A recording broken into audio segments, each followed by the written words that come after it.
Hi, my name is Felice and I'm the Happy Star Wars guy.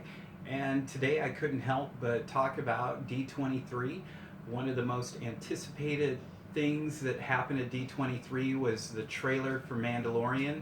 The Mandalorian is going to air on Disney Plus, and it's going to be the first live action streaming Star Wars movie, or TV series rather, sorry.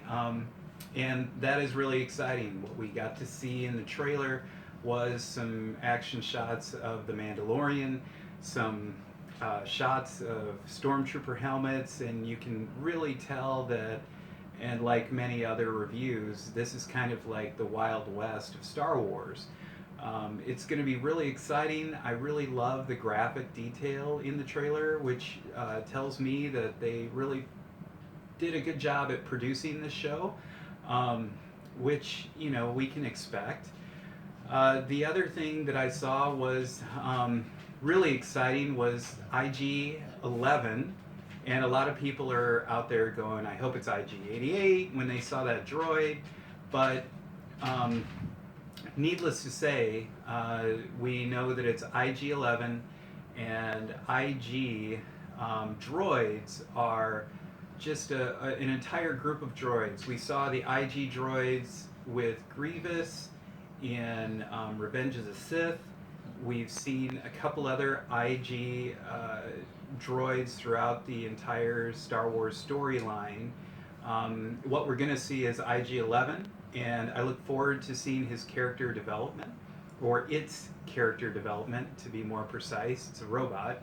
And also, it just looks really amazing. You see IG-11 and the Mandalorian working together, so that's really exciting. Another thing from D23 was there was a new release of a Star Wars poster.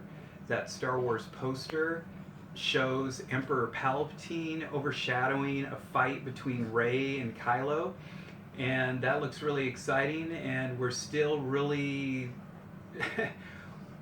there's so much going on in the Star Wars universe as far as speculation, and one of the things that I've noticed is there's a lot of leaks and spoilers, and I don't know.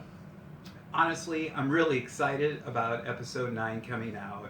I'm really thrilled to hear even just a glimpse that Rey is going to hold a double-bladed red lightsaber, which denotes that she may have turned to the dark side, or it was a dark side vision. We don't know yet, but people saw it, and the internet is just blasting with this information. So, and then one of the other wow moments is we finally have a verbal confirmation that Obi-Wan Kenobi is going to have his own TV series, and that is exciting. And when we look at the internet and what's out there, we can see that Kenobi is a storyline that comes in between the years during the Solo story, and a lot of people have thought, well, Darth Maul will come back. I don't know about that. Darth Maul comes back a lot later as far as running into Kenobi. Maybe we'll see a little glimpse of Darth Maul getting close, but not quite.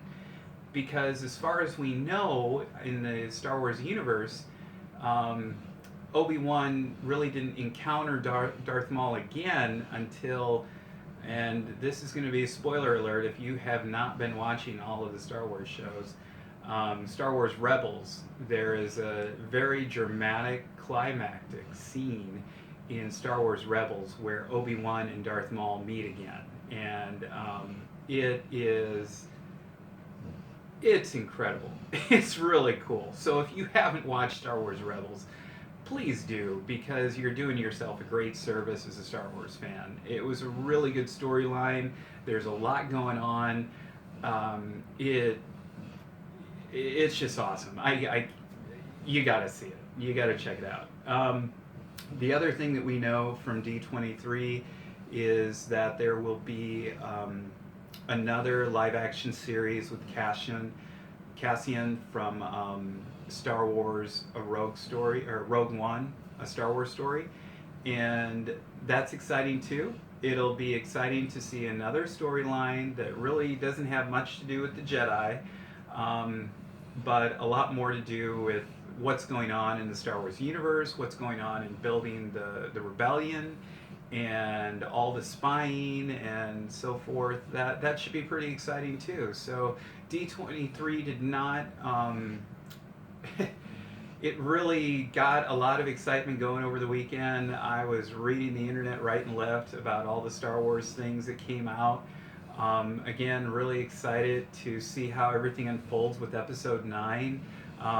If you think about the old stories and what had happened in the past, you can almost wonder if there's going to be a little bit of the Dark Empire storyline in the movie, and if that was a story arc that George Lucas really fully intended to explore and it came out in the comic books via Dark Horse, or maybe there's something completely different J.J. Abrams, George Lucas worked on together, and we're going to see it in Episode 9. Regardless, I'm really stoked. I'm really excited about Episode 9. I'm really excited about this fall seeing The Mandalorian. And don't forget, the Clone Wars, the final season, is coming out next year.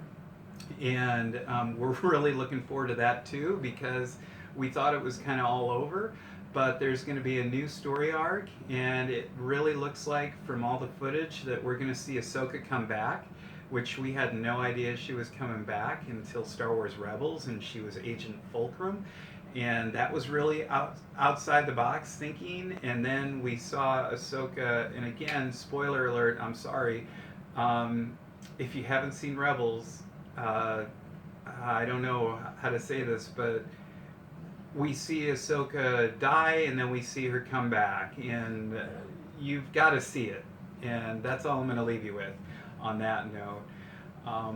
But again, D23 Expo was really exciting this weekend. I'm sure there's going to be much more after I load this video, but in the future, I look forward to sharing more about my excitement about Star Wars, and a little bit more about my collection and the little things that I like to do with Star Wars. I've been refurbishing some figures, which a lot of people say takes away from the value of figures, but if they really weren't worth anything in the beginning, why not just give them a facelift and make them look a little brighter? So again, it's all enjoyable, it's all fun, and as long as we're having fun, that's the most important thing. So thank you for viewing and subscribing, and if you haven't, please like and subscribe. Please share it with another Star Wars fan, and may the Force be with you. Thanks.